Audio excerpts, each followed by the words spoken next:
যার বাসু বুঝলা তো পানিতে নামতে পারবো না, চমক দিলে কি তাড়াতাড়ি ফ্রি হয়ে যায়। পাইপের পাইপে ধুয়ে দিতে হবে, এক একটা পাইপের লাইনে এক প্যাকেট করে ঢুকাই দিলে আরামে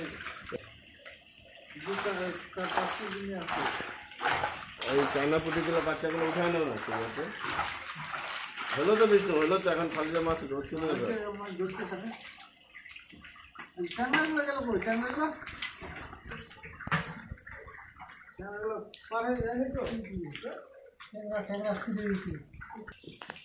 একটা বাটা ছিল, উঠেছে।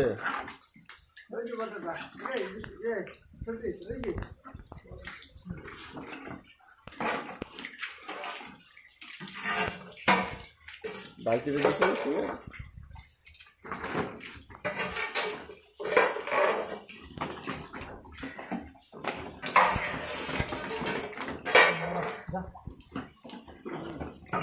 এই যে রায় করতে তো, এই যে একটা রায় করছে। হ্যাঁ, চায়না পুঁটিগুলো